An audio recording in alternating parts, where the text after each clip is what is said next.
បាទអនុញ្ញាតលំអរកាយគោរពពុកម៉ែបងប្អូនតាយាយទាំងអស់គ្នាថ្ងៃនេះវិលត្រឡប់មកជួបគ្នាសារជាថ្មីទៀតហើយនៅក្នុង Channel របស់ Admin អញ្ចឹងថ្ងៃនេះផងដែរក៏ចង់លើកយកសាច់រឿងមួយគឺរឿងរបស់បងប្រុសសីហាគឺបងធัวសុំទាញអោបអូនធัวអញ្ចឹងគាត់បានថានៅក្នុងផ្ទះល្វែងដ៏ស្ងប់ស្ងាត់មួយកន្លែងក្បែរដងទន្លេមេគង្គដែលហូររំលងក្រុងភ្នំពេញ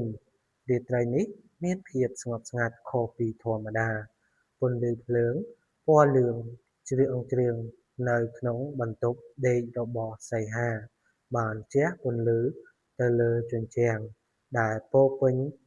ដោយសៀវភៅនិងរូបថតអនុស្សាវរីយ៍ជាច្រើនសន្លឹកសីហាជាយុវជនម្នាក់ដែលមានចិត្តគំនិតចាស់ទុំហើយគេ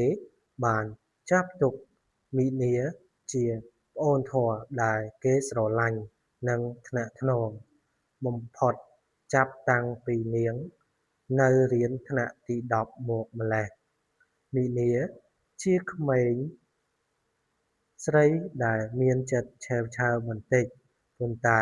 មានចិត្តស្មោះត្រង់ណាស់នាងតែងតែរត់មករកសីហារាល់ពេលដែលនាងជួបបញ្ហាក្នុងជីវិតឬមានរឿងអាក្រក់អន់ចិត្តជាមួយនឹងគ្រួសារសម្រាប់សីហាវត្តមានរបស់មីនាមិនមែនគ្រាន់តែជាប្អូនធម៌នោះទេប៉ុន្តែវាជាផ្នែកមួយនៃព្រលឹងរបស់គាត់បន្ទប់ដែលពោរពេញដោយការរង់ចាំយប់នេះមីនាបានមកលេងផ្ទះរបស់សីហាដោយសារនាងទើបតែឆ្លងកាត់ការបរាជ័យក្នុងការប្រឡងមួយទឹកមុខរបស់នាងស្លេកស្លាំងហើយភ្នែករបស់នាងហើមព្រោះតែនាងយំច្រើនសីហាបានអង្គុយនៅលើគ្រែមើលទៅនាងដែលកំពុងអង្គុយលើកៅអីក្បែរបង្អួចមីនាកុំគិតច្រើនពេកអីបងជឿថាប្អូននឹងធ្វើបាននៅពេលក្រោយសីហាពោលឡើងដោយសំឡេងទន់ភ្លន់មីនាមិនបានឆ្លើយតបឡើយនាងបានត្រឹមតែឱបមុខចុះឱនមុខចុះរហូតដល់ដំណក់ទឹកភ្នែកបានស្រក់ចុះមកលើខ្នងដៃរបស់នាងសីហាមិនអាចទ្រាំមើលឃើញភាពឈឺចាប់របស់នាងបានឡើយគាត់បានដើរទៅជិតនាងហើយអង្គុយចុះនៅក្បែរនាងពាក្យស្នើសុំដែលស្ងប់ស្ងាត់ភាពស្ងប់ស្ងាត់បានគ្របដណ្ដប់ពេញបន្ទប់សីហាបានដកដង្ហើមធំរួចក៏សម្រេចចិត្តនិយាយអ្វីដែលគាត់បានលាក់ទុកក្នុងចិត្តជាយូរមកហើយមិនមែនក្នុងនាមជាបងធัวដែលត្រូវផ្ដល់ដំបូន្មាននោះទេប៉ុន្តែក្នុងនាមជាមនុស្សម្នាក់ដែលចង់ផ្ដល់ភាពកក់ក្ដៅបងប្អូនធម៌ចង់ផ្ដល់ភាពកក់ក្ដៅឲ្យអញ្ចឹងណារបៀបថាលក្ខណៈស្នេហាអីអញ្ចឹងទៅអញ្ចឹងមីនាបងដឹងថាប្អូនកំពុងឈឺចាប់បងមិនដឹងថាត្រូវនិយាយអ្វីដើម្បីលួងលោមប្អូនឲ្យបានល្អនោះទេប៉ុន្តែបងចង់ឲ្យប្អូនដឹងថាបងនៅទីនេះជានិច្ចគាត់បានផ្អាកបន្តិចរួចបន្តទៀតថាបងសូមឲ្យប្អូនមួយភ្លែតបានទេដើម្បីឲ្យប្អូនមានអារម្មណ៍ថាមានមនុស្សម្នាក់កំពុងការពារនិងគាំទ្រប្អូនពេញទំហឹងមីនាបានងើបមុខឡើងសម្លឹងមើលសីហាភ្នែករបស់នាងមានភាពរំភើបរំជួលក្នុងចិត្តនាងមិននឹកស្មានថាបងធម៌របស់នាងនឹងហ៊ានសុំអ្វីដែលជាស្នាមប៉ុន្តែពោរពេញដោយអត្ថន័យបែបនេះឡើយការឱបដែលដោះលែងភាពភ័យខ្លាចនៅពេលដែលនាងងក់ក្បាលយល់ព្រមសីហាបានលូកដៃទៅជុំវិញស្មារបស់នាងហើយអូសនាងចូលមកជិតខ្លួនការឱបនេះមិនមែនមានភាពមិនសមរម្យឡើយប៉ុន្តែវាជាការឱបដែលផ្ដល់ភាពកក់ក្ដៅនិងការធានាថាអ្វីៗនឹងប្រសើរឡើង មីនាបានផ្ឯកក្បាលរបស់នាងទៅលើក្បាលសំទោសបងប្អូនទៅលើទ្រូងរបស់សីហានាងអាចឮចង្វាក់បេះដូងរបស់គាត់ដែលកំពុងដើរយ៉ាងស្ងប់ស្ងាត់ភ្លាមនោះភាពតានតឹងដែលនាងបានសន្សំទុកពេញមួយថ្ងៃក៏រលាយបាត់នាងយំចេញមកម្ដងទៀតប៉ុន្តែលើកនេះគឺជាទឹកភ្នែកនៃការដោះលែងនៅក្នុងបន្ទប់នោះពេលវេលាដូចជាឈប់ដើរសីហាបានអង្អែល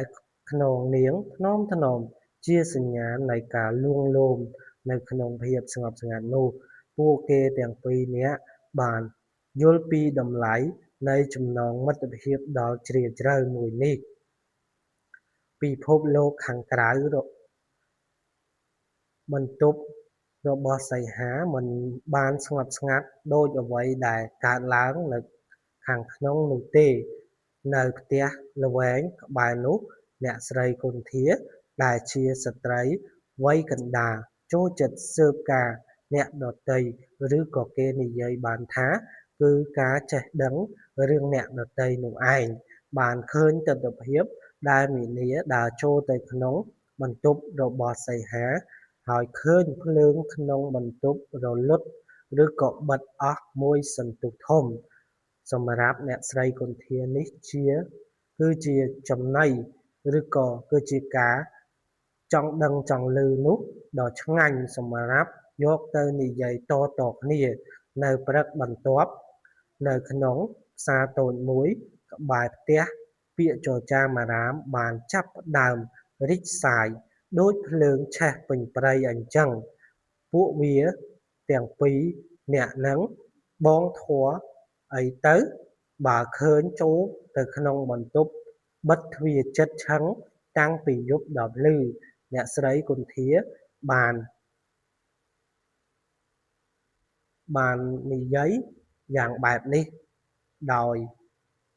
និយាយប្រាប់ពីមាត់មួយទៅមាត់មួយដោយសំឡេងឮទៅកាន់អ្នកលក់បន្លែអញ្ចឹងហើយក៏មានការបែកធ្លាយរឿងរបស់គន្ធាសំទោសបងប្អូន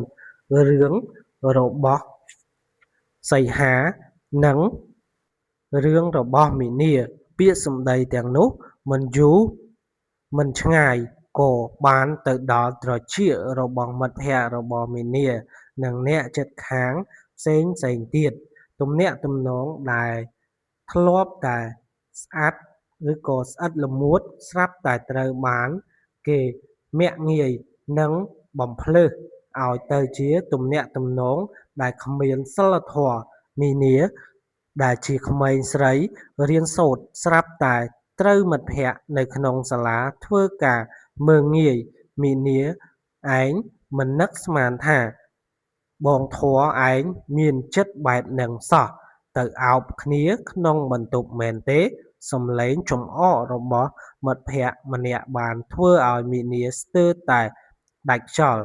នាងមិនបានពន្យល់អ្វីទាំងអស់ព្រោះនាងដឹងថាក្នុងពិភពលោកដែលមនុស្សចូលចិត្តតែ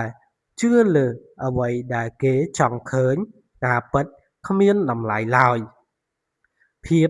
តានតឹងក្នុងបន្ទប់ដដែលសីហាដែលជាមនុស្សមានហេតុមានផលក៏ចាប់ផ្ដើមដឹងពីពាក្យចចាមអារាមនេះគាត់មានអារម្មណ៍ខុសយ៉ាងខ្លាំងដែលការលួងលោមដោយចិត្តបរិសុទ្ធរបស់គាត់បានធ្វើឲ្យកិត្តិយសរបស់ប្អូនធัวត្រូវគេជន់ឈ្លីគាត់បានហៅមីនាឲ្យមកផ្ទះម្ដងទៀតដើម្បីពិភាក្សាពីបញ្ហានេះនៅក្នុងបន្ទប់ដដែលនោះលើកនេះមិនមែនមានតែភាពស្ងប់ស្ងាត់ទេប៉ុន្តែមានភាពក្តៅគគុកនៃកំហឹងនិងការឈឺចាប់បងសុំទោសមីនា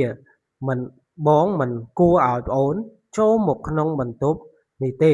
បើបងដឹងថាអ្នកជិតខាងមានចិត្តអាក្រក់បែបនេះសីហានិយាយដោយក្តីឈឺចាប់មីនាយំខ្សឹបខ្សួលវាមិនមែនជាកំហុសរបស់បងទេវាជាកំហុសរបស់ពិភពលោកដែលមិនយល់ពីយើង តើយើងត្រូវរស់នៅតាមមាត់គេឬរស់នៅតាមភាពស្មោះត្រង់របស់យើងការជ្រើសរើសផ្លូវដើរភាពចលិចចលើមនេះបានធ្វើឲ្យពួកគេកាន់តែស្និទ្ធស្នាលជាងមុនពួកគេយល់ថាមិនមែនឬក៏មិនថាពិភពលោកមើលមកពួកយើងយ៉ាងណាក៏ដោយបើចិត្តពួកគេមិនបានធ្វើអ្វីខុសទេពួកគេមិនចាំបាច់ត្រូវខ្លាចនោះទេសីហាបានសម្រេចចិត្តដើរចេញមុខដោះស្រាយគាត់បានហៅអ្នកជិតខាងមកជុំគ្នាហើយពន្យល់ពីស្ថានភាពជាក់ស្ដែងរបស់មីនាដែលកំពុងតែជួបវិបត្តិផ្លូវចិត្តការពន្យល់របស់គាត់ដោយភាពម៉ត់ចត់និងដាច់ម៉ាត់បានធ្វើឲ្យអ្នកជិតខាងមួយចំនួនចាប់ផ្ដើមមានអារម្មណ៍ខ្មាសអៀននឹងទង្វើរបស់ខ្លួនភាពចាស់ទុំនៃទំនាក់ទំនងពេលវេលាបានកន្លងផុតទៅពាក្យចចាមអារាមក៏ស្ងប់ស្ងាត់ទៅវិញមេនាបានក្លាយជាមនុស្សរឹងមាំជាងមុននាងបានរៀនថាមនុស្សជុំវិញខ្លួនគ្រាន់តែជាអ្នកសង្កេតការណ៍ប៉ុន្តែអ្នកដែលរស់នៅជាមួយយើងខ្លួនឯងគឺខ្លួនឯងយើងផ្ទាល់ចំណងបងប្អូនធម៌ប្អូនធម៌រវាងសីហានិងមីនាកាន់តែរឹងមាំពួកគេ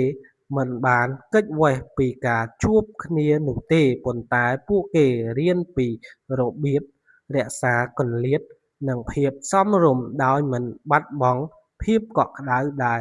ពួកគេផ្ដល់ឲ្យគ្នាទៅវិញទៅមកដំណឹងពីការនិយាយដើមរបស់អ្នកជិតខាងមិនយូរប៉ុន្មានក៏បានជ្រាបដល់ត្រចៀកឪពុកម្ដាយរបស់សីហានិងមីនាសម្រាប់អ្នកជំនាន់មុនរឿងបែបនេះគឺជារឿងធំដែលប៉ះពាល់ដល់កិត្តិយសគ្រួសារយ៉ាងខ្លាំងឪពុករបស់សីហាដែលជាមនុស្សមានសីលធម៌ខ្ពស់បានកោះហៅកូនប្រុសមកសាកសួរចំណែកម្ដាយរបស់មីនាវិញក៏មានចិត្តព្រួយបារម្ភយ៉ាងខ្លាំងពីអនាគតកូនស្រីរបស់គាត់ការប្រជុំគ្រួសារមួយត្រូវបានរៀបចំឡើងនៅក្នុងផ្ទះធំរបស់សីហាបរិយាកាសពោរពេញដោយភាពតានតឹងសីហានិងមីនាអង្គុយនៅចំពោះមុខឪពុកម្ដាយទាំងពីរ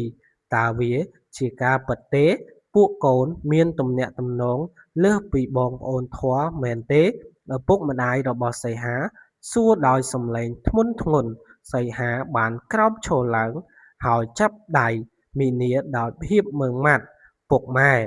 អ្វីដែលកើតឡើងនៅក្នុងបន្ទប់នោះគឺជាការលួងលោមចិត្តក្នុងនាមជាបងដែលស្រឡាញ់ប្អូនប៉ុន្តែបន្ទាប់ពីការយល់ច្រឡំរបស់អ្នកជិតខាងនិងការឆ្លងកាត់ការលំបាកជាមួយគ្នាបងក៏បានដឹងថាមីនាគឺជាមនុស្សដែលម្នាក់គត់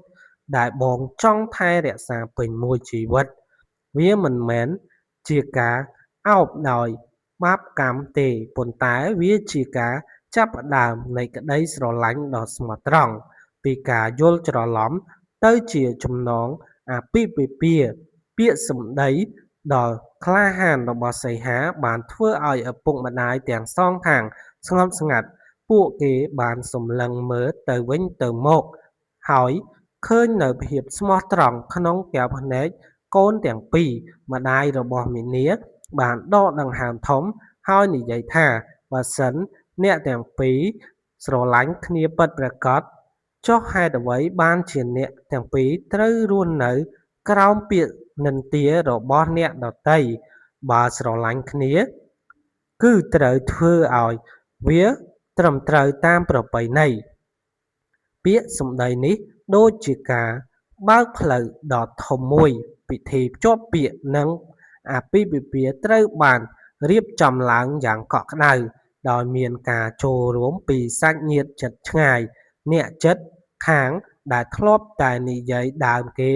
ក៏បានផ្លាស់ប្ដូរមកជាការអបអរសាទរវិញនៅពេលដែលពួកគេបានឃើញពីភាពស្រស់ស្អាតនៃចំណងស្នេហ៍មួយនេះផ្ ផ្ទះដែលពោរពេញដោយសំឡេងកូនចៅឆ្នាំខែបានកន្លងផុតទៅពេលវេលាបានប្រែក្លាយអ្វីៗគ្រប់យ៉ាងបន្ទប់ដេកដែលធ្លាប់តែជាកន្លែងនៃការយំសោកនិងការអោបលួងលោមឥឡូវនេះបានក្លាយជាកន្លែងដែលពោរពេញដោយសំឡេងសើចក្អាកក្អាយរបស់កូនៗសីហានិងមីនាបានកសាងជីវិតគ្រួសារមួយដ៏មានសុភមង្គលពួកគេមានកូនប្រុសស្រី3នាក់ដែលមានមុខមាត់ស្រស់ស្អាតដូចឪពុកម្ដាយនៅពេលល្ងាចសីហាតែងតែអង្គុយនៅលើកៅអីឈើនៅមុខផ្ទះអោបភរិយាដែលជាអតីតប្អូនធម៌របស់គាត់ក្នុងខណៈពេលដែលកូនៗរត់លេងយ៉ាងសប្បាយរីករាយពេញទីធ្លាមុខផ្ទះរាល់ពេលដែលអ្នកជិតខាងដើរកាត់ផ្ទះរបស់ពួកគេតែងតែឃើញរូបភាពនៃក្តីស្រឡាញ់ដែលមិនចេះរីងស្ងួតហើយនៅតែអាចរក្សាបាននូវភាពកក់ក្ដៅអញ្ចឹងរឿងរបស់យើងគឺចប់តែប៉ុណ្ណេះអញ្ចឹងបងប្អូនគេថានៅវ័យចំណាស់សីហានិងមីនានៅតែចូលចិត្តអោបគ្នាមុនពេលចូលដេកដដែលការអោបនេះមិនមែនគ្រាន់តែជាកាយវិការបញ្ហាពីសេចក្តីស្រឡាញ់ទេប៉ុន្តែវាជាចំណងចងចាំនូវរឿងរ៉ាវតស៊ូដែលគួរឲ្យគេបានឆ្លងកាត់ជាមួយនឹងគ្នាអញ្ចឹងបងប្អូនរឿងនេះមានអត្ថន័យអប់រំច្រើនណាស់មិនមែនជារឿងលើកក្រែតទេតែគឺជារឿងដែលបងប្អូនធម៌នឹងគ្នាអោបលួងលោមគ្នាតែប៉ុណ្ណោះអញ្ចឹងបើសិនជាបងប្អូនចូលចិត្តនៅវីដេអូរបស់ admin កុំភ្លេចជួយចុច like ចុច subscribe ម្នាក់មួយផងដើម្បីទទួលបាននៅវីដេអូថ្មីៗនិងចំណែកអារម្មណ៍ថ្មីទៀតអញ្ចឹងអរគុណបងប្អូនបាយបាយជម្រាបលា